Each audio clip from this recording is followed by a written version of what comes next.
Ay ka-coffee, magandang araw po sa inyo Luzon, Visayas at Mindanao. Punong-puno na.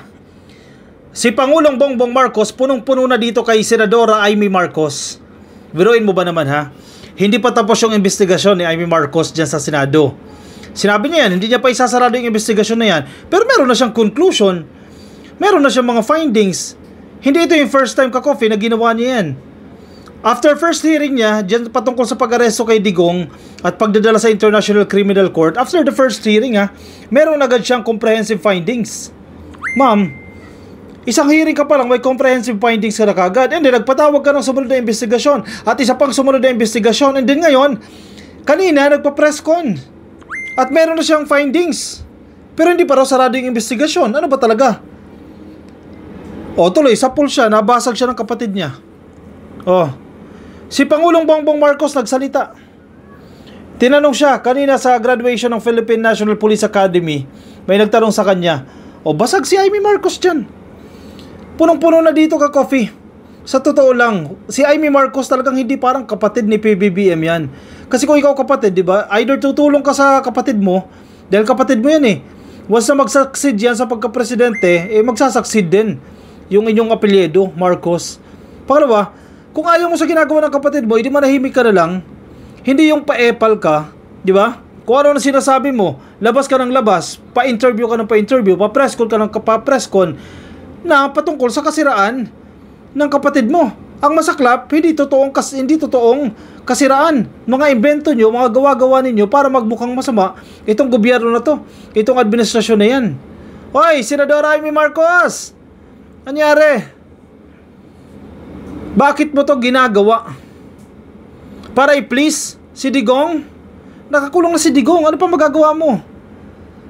O sige, sabihin natin, pumabor sa iyo yung investigasyon na yan sa ICC o ng investigasyon na yan ng Senado. Pumabor kay Digong yan. Ano, pwede bang i-honor yan ng ICC? Ipasa mo sa ICC yung findings mo sa investigasyon mo, and then yung ICC magdidesisyon na ibalik si Digong dahil mali yung pag-aresto? Ganun ba ang gusto mo mangyari? Ano pang magagawa ng hearing mo na yan? In aid of legislation ba yan? O para ipahiya lang itong administrasyon na ito ng iyong kapatid? Diba? Yan ang hindi malinaw eh. O sapul ka sa kapatid mo. Direktang sinabi ni Pangulong Ferdinand Bongbong Marcos Jr. na hindi siya sang-ayon sa Senate hearing findings ng kanyang nakatatandang kapatid na si Senadora Amy Marcos. Ikaw ba naman ka-coffee? Tayo nga, hindi tayo kapatid, hindi tayo sang-ayon. Ito, masaklap pa, kapatid mo, mas lalong hindi sang-ayon sa'yo. Kasi kilala ka ng kapatid mo. Hindi siya sang-ayon sa ginagawa mo. O kung ano man ang findings na nilalabas mo, sabi mismo yan ni PBBM, hindi siya sang-ayon. I disagree, unquote. Ngayong Martes, April 29, 2025, inilabas ni Amy ang naging resulta ng Senate hearing tungkol sa pagsuko kay dating Pangulong Rodrigo Duterte sa International Criminal Court. Ito na nga na naman tayo eh. May resulta na agad pero hindi pa tapos yung investigasyon.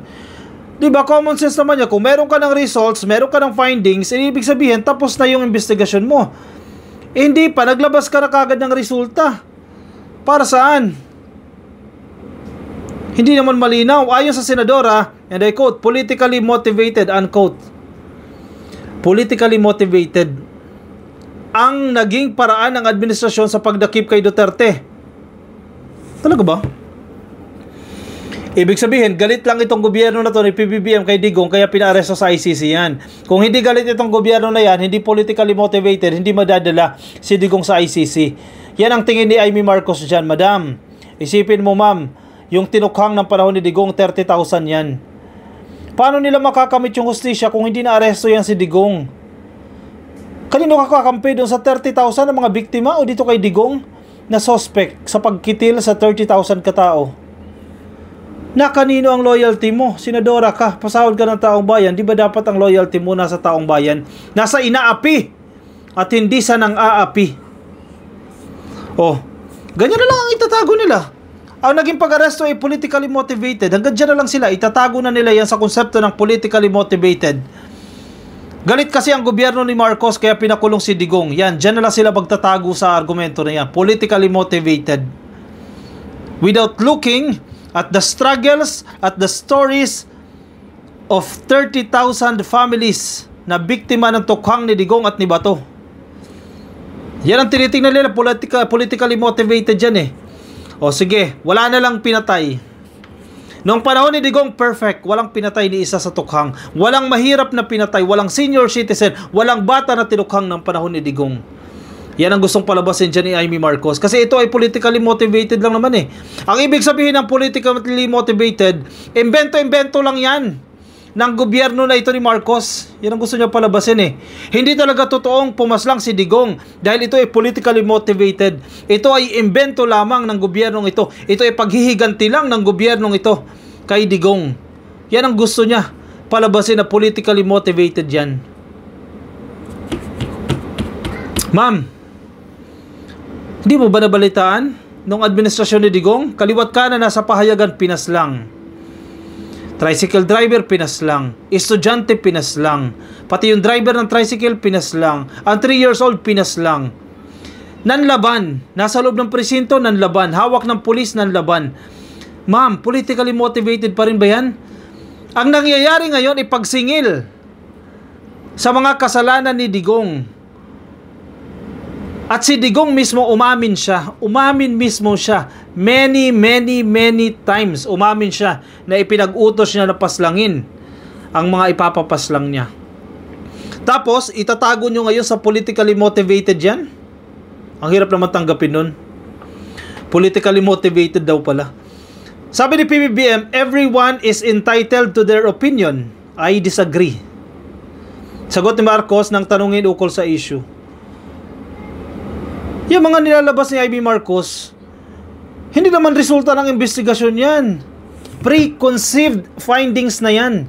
Prepared findings na yan bago pa magsagawa ng investigasyon. May nakaredy na resulta ng investigasyon. Kaya hindi totoo yung investigasyon ni Amy Marcos na yan na in aid of legislation. Bago pa man sumalang ang investigasyon na yan sa komite, dyan sa Senado, may prepared conclusion na si Amy Marcos and pabor sa mga Duterte.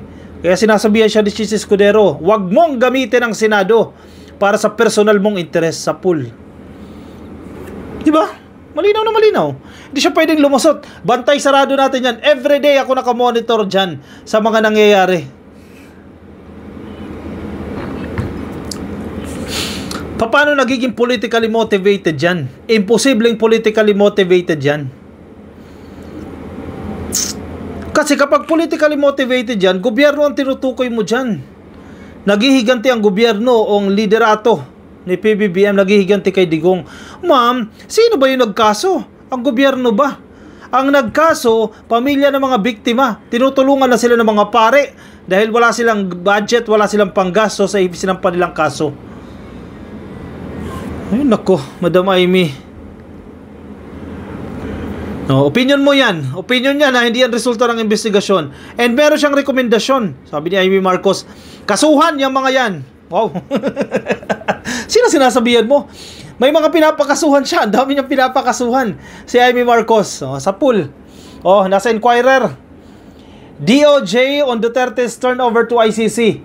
Maganda tong statement na to ha. We did what is good for the country. Aray ko po, ang sakit. Ang sakit tanggapin ng katotohanan. Mga DDS, ang sinabi ng DOJ, ang ginawa namin kay Digong ay kung ano ang makabubuti sa bansa. At ang pagkakakulong ni Digong dyan sa The Hague, dyan sa the Netherlands, ay ang siyang ikabubuti ng bansa sa pool. Sakit? Ibig sabihin, habang malaya si Digong dito sa Pilipinas, hindi gaganda ang bansa. Sakit? Nako! Tataas ang kilay na naman ng mga DDS sa statement na ito ni Remulla. What is good for our country is what we did. Justice Secretary Jesus Crispin Remulla said when asked about the Senate Committee on Foreign Relations recommendation that the Office of the Ombudsman investigate government officials who helped facilitate the arrest of former President Rodrigo Duterte nitong Marso. Wow! Wow!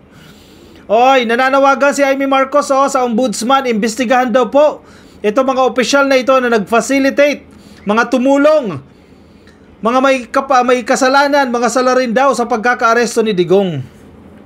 Perfect ni Digong bawal maaresto sa mga kasalanan na ginawa niya. Aside from Remulla, the Senate Committee on Foreign Relations recommended an investigation on Remulla's brother, si Interior Secretary John Vic Remulla. Ang bibigat na tao na pinapakasuhan ni Amy Marcos dito Si PNP Chief Romel Marbil, General Romel Marbil, si CIDG Chief Nicolas Torre, and Ambassador Marcos Lacanilao. O yan, pagkakasuhan nyo daw yan. Senator Amy Marcos, who chairs the committee, said the officials could be liable for grave misconduct, graft, usurpation of judicial functions, and arbitrary detention for allowing the implementation of the International Criminal Court arrest warrant against Duterte. Kasi nandoon si Amy, sa totoo lang ka-coffee. Yung paniniwala ni Amy Marcos, kahit magsagawa pa ng investigasyon yan, sarado na yung isip niya. Mali yung pag-aresto kay Digong. Hindi dapat nakulong si Digong dahil perfect si Digong. Walang kasalanan si Digong. Walang tinukhang si Digong. Bakit siya makukulong dyan? Yan ay yung isip ni Amy Marcos Kaya kahit anong gawing investigasyon pa, baliwala yan. Dahil nakapako na si Amy Marcos dyan. Ang saklap ang dami pang pinapakasuhan.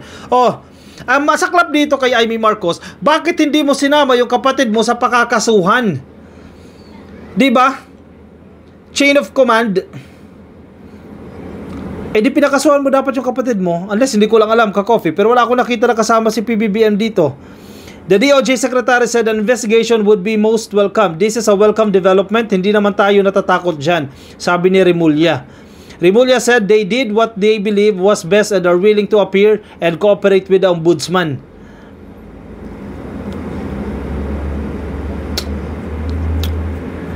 Hindi patawag nyo sa ombudsman.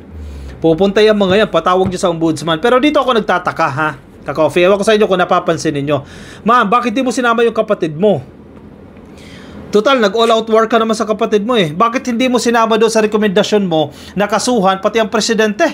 Si PBBM. Baka siya ang nag-utos sa DOJ, sa DILG, sa PNP, sa CIDG. Baka si PBBM ang nag-utos. Bakit hindi mo sinama pinapakasuhan mo? Hindi mo kaya. Hindi mo kaya. Okay, nabswelto mo si PBBM. Baka kunya-kunyari lang kasi ang kaso mo, ma'am. Baka lang mga DDS, ingat-ingat kayo. Baka trina-trader din kayo ni Amy Marcos. Baka kunya-kunyari lang yan, maka Duterte. Pero may niluluto yan. Ingat-ingat. Kasi alam na ng ibang DDS Alam na nila yung karakas si Amy Marcos Alam na nila yung galawan ni Amy Marcos Kaya ingat-ingat kayo dyan. Bakit hindi sinama si PBBM doon sa pinapakasuhan niya? Nako po, magdalawang isip na kayo dyan. Baka ginagamit lang kayo din ni Amy Marcos. Ingat-ingat, mag-e-election pa naman. Kasi syempre, nandoon pa rin naman si Amy Marcos na kinakailangan niya makuha yung boto ng mga DDS at the same time yung boto ng mga loyalista.